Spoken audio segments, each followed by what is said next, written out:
Trying, wishing for a sign that this is not my path.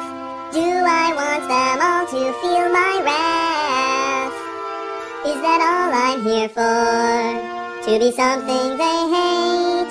Is that the cost of being great? I'm a changeling, always changing, so I'll fit in with their kind. But what's the meaning of always changing if you can't change what's inside? You know, if you ask me what MLP side character I would like to see more of, I bet you'd think I'd say Discord.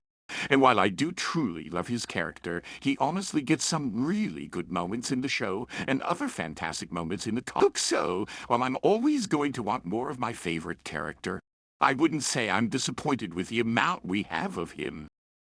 No, but the character I do wish had more screen time without a doubt, and honestly deserves it is the Bug King, Thorax.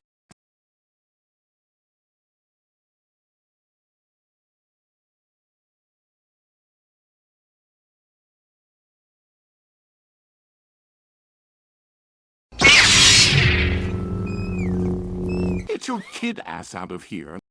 Hello! I'm Discord Jedi Knight. There's really so much you could have done with him that would make his episodes truly unique.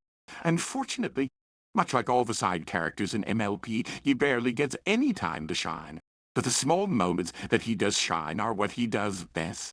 And I can't deny the parallels between him and the fan-made character from the Daughter of Discord series do exist. The entire concept of a changeling in the question brought up in that story by the character Mothball is arguably better portrayed, but I enjoy the question nonetheless. I've talked about this before, in my video discussing my thoughts on Queen Chrysalis, but I do not believe the changelings are truly heartless. No, I think it's far worse. Imagine having a heart but not knowing how to use it. The changelings know love and friendship exist. They see it as a power one that they can exploit. A weakness they can feed on to fuel themselves in hopes of filling an emptiness inside. An emptiness that can only be fed through their own actions. It's not something they can just take and be satisfied. True satisfaction comes from caring for others, being kind, generous, you get the picture.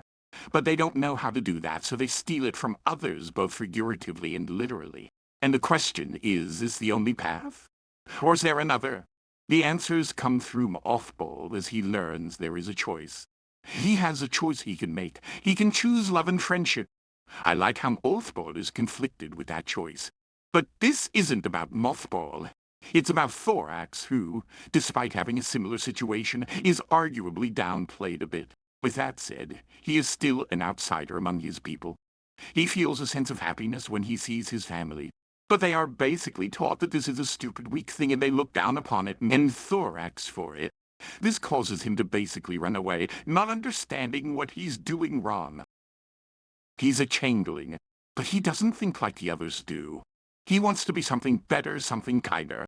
It's a strength the others don't see, and it's that strength that changes not only him, but his people for the better. I like how he goes on that journey, finding a friend, a true friend, and how Spike stands up for that truth, believing a changeling could change for the better. I enjoy his trial alongside Discord, Trixie, and Starlight risking everything he's ever known for the sake of the only people who ever actually gave him an opportunity to be anything more than a vicious, hungry creature, and thus, both figuratively and literally, he transforms into this new form King Thorax.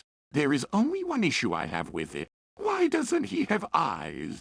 I don't know if you noticed, but MLP has this weird thing with height. Whoever is the tallest is in power. Chrysalis, Sunbud, even Twilight gets taller when she becomes a unicorn, including Thorax. If he is now the leader, why doesn't he have normal eyes like Chrysalis? And I know the theory that he isn't royalty is just a fan theory. The man should have eyes, because he becomes king. Okay, sorry for the silly rant, but it's just something that always stuck with me. If all the changelings look that way, then why doesn't the queen? That's a question I think will be answered another day. Back to the topic at hand.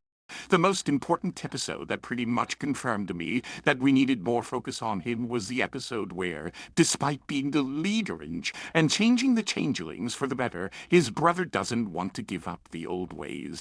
The way that episode explores learning more about hive mentality and the way the changelings were raised in their society versus the changes happening now is fascinating to see. And forgive me, but if it were up to me, I wouldn't focus much on the main six after Starlight saves her friend.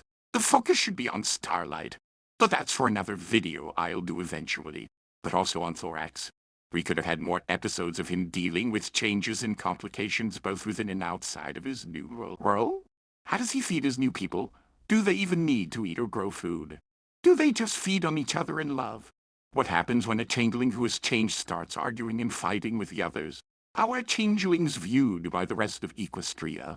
Thorax could start having doubts about being a leader and turn to his friends for help. Heck, Sunbot, Celestia, could then share how she feels about being a leader. We could learn something from her and her backstory, how important it is to lead her people properly and how she handles the stress. It's also worth mentioning the crazy hijinks we could get with the changelings through Discord and Starlight, and we'd have one heck of a crew to watch with him. No, I'm not saying he should be the main character that should be Starlight, but adding him more to the show and exploring his character growth would have been worthwhile. I feel like it's a missed opportunity not to give him more screen time and adventures with Starlight and Spike. I could go on and on, but honestly, the concept of character focus is a topic for another day. All in all, despite the massive potential we have for little old Bud King himself, I absolutely love the concepts of character growth you can see in him. They did little with it. What they did was, in simple terms, passing grade at least.